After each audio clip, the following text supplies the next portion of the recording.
दोस्तों आपने लड़ी पाव की रेसिपी ऑनलाइन तो बहुत बारी देखी होगी, लेकिन ऐसी नहीं देखी होगी कि जब तक मैं बोल रहा हूँ, मतलब हो गए होंगे 5-6 सेकंड, तब भी लड़ी पाव दबी हुई है और जब मैं हाथ हटाऊं तो ये देखो आप।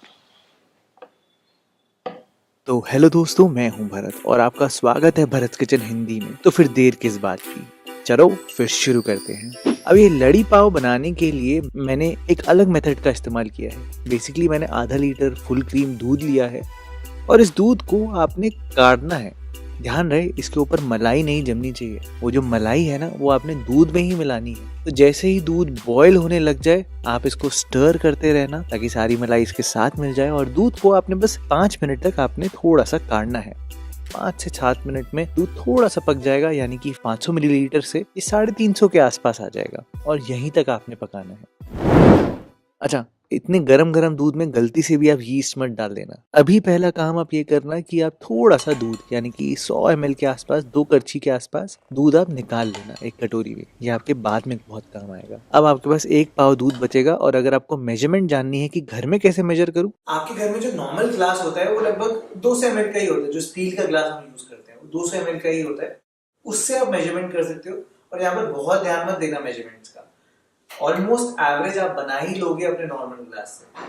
बस ध्यान जिस बात का देना है वो ये है कि यीस्ट को आपने लगभग 40 डिग्री के आसपास डालना है। रूम टेम्परेचर से हल्का सा गर्म दूध हो, वार्म दूध होना चाहिए कि आप अगर उसमें उंगली भी डालो तो आपको कोई दिक्कत ना हो, तभी यीस्ट अच्छे से ब्लूम करेगा। तो सबसे पहले मैंने यहाँ पर चीनी डाली है क्योंकि वो हमारी यीस्ट का खाना है। और मैंने यहाँ पर 7 ग्राम इंस्टेंट यीस्ट डाला है। सबसे पहले आप यीस्ट को देख लेना कि भैया जिंदा है नहीं है। तो इसको 5 मिनट तक रेस्ट करना, जब तक ये ब्लूम नहीं हो जाता। जैसे ही ये ब्लूम हो तभी आप इसमें मैदा डालना। अगर ब्लूम ना हो तो आपका यीस्ट खराब है, रेसिपी में आगे बढ़ने का कोई फायदा नहीं है।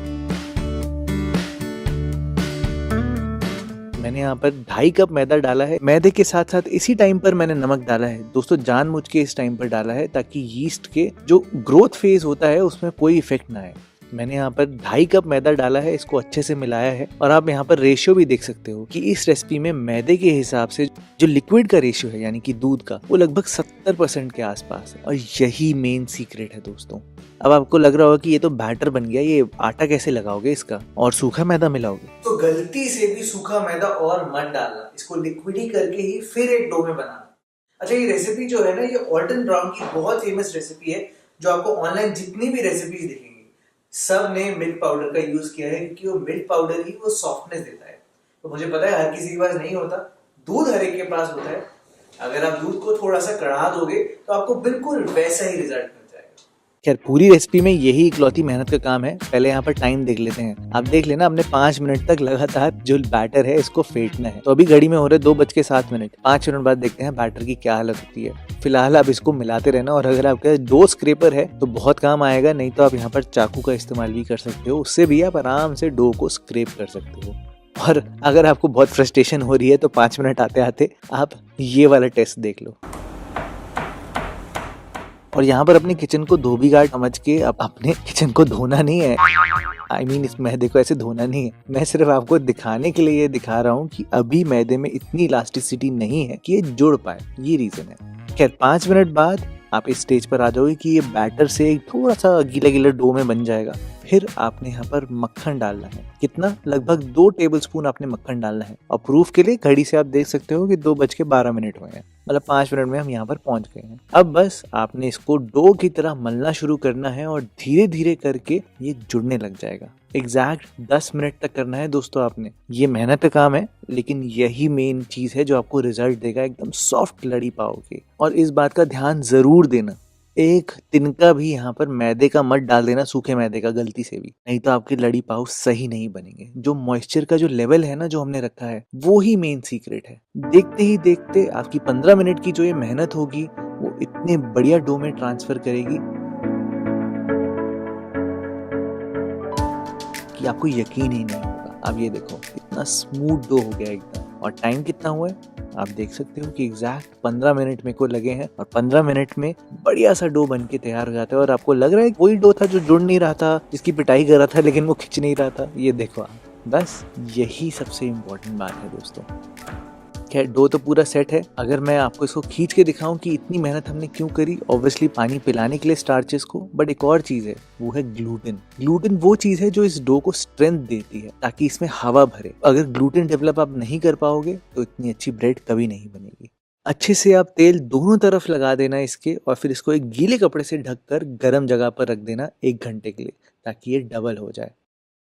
अब 1 घंटे बाद सबसे पहला काम जो आपने करना है, अपनी बेकिंग ट्रे को तैयार करना है। मैंने यहाँ पर डो थोड़ा ज़्यादा लगाया है, मेरे लगभग 9 बंस बनेंगे 50 ग्राम के, तो इसलिए मैंने यहाँ पर बड़ी ट्रे का इस्तेमाल किया है। बस ध्यान रहे तेल को आप टिश्यू पेपर से सारी तरफ लगा देना ताकि अच्छे से फैल जाए, नहीं तो सही से फैलता नहीं अगर आप ब्रश से लगाओगे। और 1 घंटे बाद डो पूरा डबल हो चुका होगा, यानी कि यीस्ट ने अपना काम कर दिया है।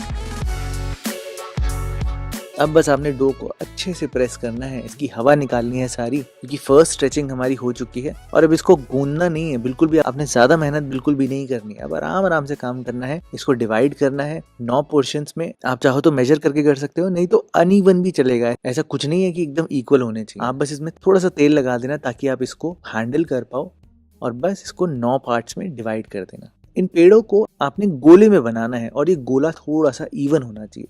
तो मैं आपको उसकी टेक्निक बता देता हूँ ताकि आपको आसानी हो।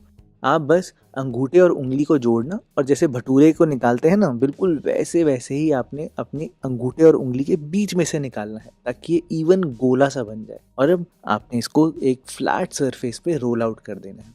आप चाहो तो अंगूठे और उंगली से भी कर सकते हो, और अगर आपके अंदर का शेर जाग गया है तो फिर आप यहाँ पर पंजा भी मार सकते हो, यानी कि पंजा बनाकर भी कर सकते हो, उससे भी गोल बहुत आराम से बन जाता है। मर्जी आपके ऊपर। बस अब सबको गोल अच्छे से कर देना और इवन करने की कोशिश करना, और अब सीधा ही इसको अपनी बेकिंग ट्रे में प्रूफ होने के लिए लगा देना। आपको लग रहा होगा कि इसके अंदर 9 फिट हो जाएंगे, दोस्तों बहुत आराम से हो जाएंगे, और ये बिल्कुल डबल ट्रिपल इन साइज हो जाएंगे। तो इनको ऐसे ही रखना थोड़े डिस्टेंस पे, ये नहीं कि चिपका के रख देना, आराम से चिपक के पूरे ऊपर तक आ जाएंगे। बस प्रूफ करने से पहले मैंने थोड़ा सा दूध लगा दिया, वो जो अलग से निकाल के रखा था ना, 100 ग्राम दूध लगा दिया और उसको गीले कपड़े से ढककर अगेन 1 घंटे तक प्रूफ होने के लिए छोड़ दिया है, थोड़ी गर्म जगह पर। अब 1 घंटे बाद सबसे पहला काम जो आपने करना है कि आपने कढ़ाई को रखना है, और कढ़ाई में आप नमक डाल देना। ये हमारा अवन है ना, तो इसको प्री हीट करना है। अगर आप प्रेशर कुकर में कर रहे हो तो भी आपने ये करना है कि आपने नमक डालकर उसको प्री हीट करने के लिए छोड़ देना है हाई फ्लेम पर, ताकि नमक गर्म होना शुरू हो जाए। और अगर आप माइक्रोवेव में कर रहे हो या अवन में कर रहे हो तो उसमें भी ये करना है, ढक कर आप नमक को गर्म होने के लिए छोड़ देना, ताकि हमारा पूरा जो अवन है वो एकदम अच्छे से गर्म हो जाए, इसके अंदर की हवा भी गर्म हो जाए, अच्छे से गर्म हो जाए। दूसरा काम जो आपने करना है, जो बचा हुआ दूध है ना, वो आप लेना, इसके ऊपर आप चीनी डाल देना। लगभग 1 चम्मच चीनी मैंने यहाँ पर डाली है और इसको अच्छे से मिला दिया है। चीनी हमें रंग देगी, जो ऊपर जो कलर आता है ना, क्योंकि हम अंडे का इस्तेमाल तो कर नहीं रहे, तो यहाँ पर दूध और चीनी वो रंग देगा जो हमें चाहिए। और बस 1 घंटे बाद ये देखो आप 9 के 9 पाव कैसे फूल गए हैं, बहुत बढ़िया लग रहे हैं ना। अच्छा, ध्यान देने वाली बात अब ये देखना कि ये जो पाव है ना, ये हमारी बेकिंग ट्रे से ऊपर आने चाहिए। बहुत जरूरी बात है, अगर ऊपर नहीं आएंगे ना तो इनमें कलर सही से नहीं आ पाएगा, सही से पक नहीं पाएंगे। तो इस बात का ध्यान जरूर देना कि ये बेकिंग ट्रे से ऊपर जरूर आने चाहिए। और बस बेक करने से पहले आप यहाँ पर अच्छे से जो दूध और चीनी वाला मिक्सचर था उसको लगा देना सारी तरफ, और फिर फटाफट से यहाँ पर बेक करना शुरू करते हैं। मैंने यहाँ पर कढ़ाई का टेम्परेचर मीडियम लो कर दिया है और फटाफट से ट्रांसफर कर दिया है एक वायर्ड रैक के ऊपर। रैक के ऊपर रखना है इसको,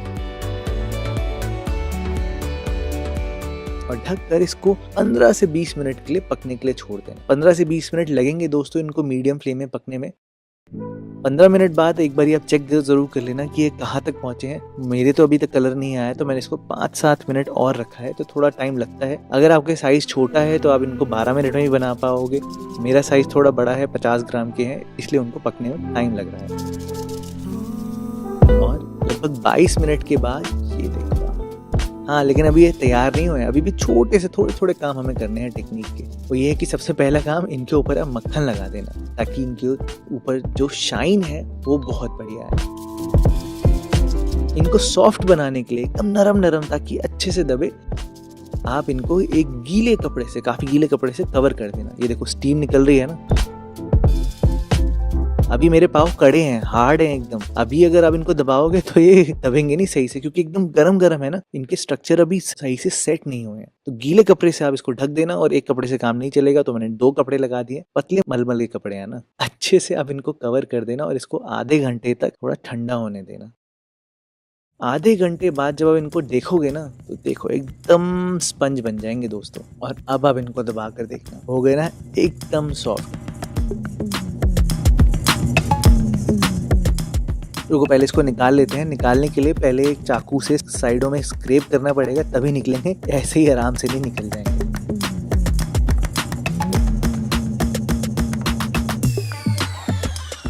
और अब मैं दिखाता हूँ आपको असली टेस्ट। 5 उंगली से अच्छे से दबा दबा के 10 बारी 100 बारी आप कर लेना, तब भी ये अपनी सिचुएशन पे वापस आ जाएंगे। अगर आप चाहते हो इनको और नरम बनाना, इनको और थोड़ा ठंडा करना, तो फिर आप फिर से गीले कपड़े से इनको ढक देना लगभग 15-20 मिनट के लिए। नहीं तो इस स्टेज पे भी आप खा सकते हो। मेरे को इनको बहुत नरम करना था, इसलिए मैंने इनको ढक दिया है, ताकि मैं आपको दिखा पाऊँ कि ये कितने सॉफ्ट हैं।